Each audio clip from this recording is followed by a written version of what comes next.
Anda pernah merasakan pusing? Pusing seperti lingkungan di sekitar kita berputar-putar. Hati-hati dengan gejala vertigo. Cari tahu di sini penyebab dan tips untuk mengatasinya. Jadi jangan kemana-mana, stay tuned. Assalamualaikum warahmatullahi wabarakatuh. Halo teman Visio, kembali lagi dengan saya Dali Hamidah, teman Visio Anda. Masih sekitar pusing, kali ini kita akan bahas pusing yang disertai sensasi berputar. Kadang kita merasa diri kita yang berputar atau bisa jadi lingkungan kita seperti berputar-putar. Membuat kita kesulitan menjaga keseimbangan dan menyebabkan penderitanya berasa ingin roboh gitu ya. Sehingga sulit untuk melakukan aktivitas harian. Yap, di kalangan kita lebih dikenal dengan sebagai vertigo. Gejala yang sering ditimbulkan antara lain yang pertama ada pusing berat, kemudian berasa keliengan gitu ya, seperti berputar-putar atau bergoyang sehingga kehilangan keseimbangan. Kemudian oleng, jadi sulit untuk berdiri normal. Kemudian ada sulit berkonsentrasi, biasanya disertai dengan gejala lain seperti mual, ingin muntah, kemudian gerakan mata yang tidak normal atau menyentak ya, nistagmus.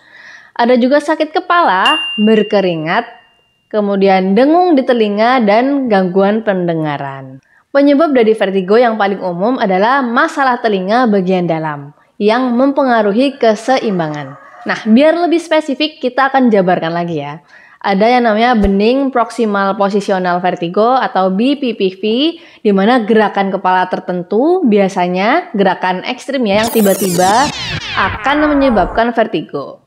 Bisa juga karena labirinitis, yaitu infeksi telinga bagian dalam yang disebabkan oleh virus, pilek ya, atau flu. Kemudian ada juga yang namanya neuritis vestibular, radang saraf vestibular, yang berkaitan dengan sistem keseimbangan. Selanjutnya ada penyakit Meniere, gangguan telinga bagian dalam yang langka yang kadang mengakibatkan telinga berdenging ya, tinnitus atau kehilangan pendengaran. Nah, hal-hal lain yang dapat menyebabkan vertigo antara lain yang pertama ada migrain ya, sakit kepala hebat yang disebabkan karena meningkatnya sensitivitas saraf di sekitar leher dan kepala. Penyebab lain juga bisa disebabkan karena beberapa jenis obat ya.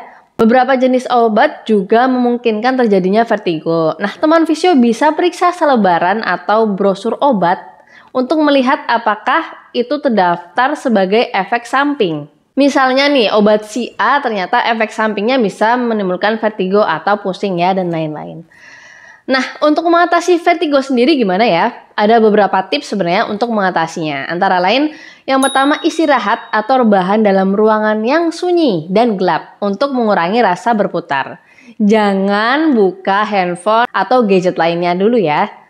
Kemudian gerakan kepala Anda dengan hati-hati dan perlahan selama aktivitas sehari-hari. Segera duduk ya saat merasa pusing, kemudian nyalakan lampu jika Anda bangun di malam hari. Teman Visio juga bisa berpegangan atau gunakan tongkat ya jika Anda memiliki resiko untuk jatuh. Selanjutnya tidur dengan kepala sedikit terangkat di atas beberapa lapisan bantal, 2 bantal atau lebih ya. Nah, saat bangun dari tempat tidur secara perlahan ya, dan duduk terlebih dahulu di tepi tempat tidur beberapa saat, baru setelah itu berdiri.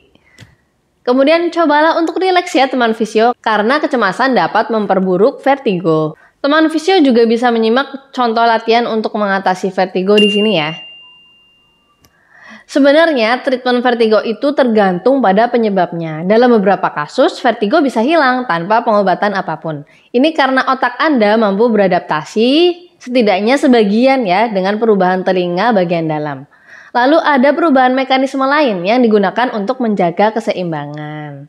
Tapi ada beberapa yang memerlukan treatment khusus untuk sistem vestibular. Jika vertigo yang teman Visio alami tidak kunjung membaik disertai sakit kepala hebat seperti menusuk, kemudian demam, segera hubungi dokter Anda ya untuk mendapatkan penanganan yang sesuai. Sekian teman Visio, informasi yang bisa kita sampaikan. Semoga bermanfaat. Sampai ketemu di kesempatan selanjutnya. Wassalamualaikum warahmatullahi wabarakatuh.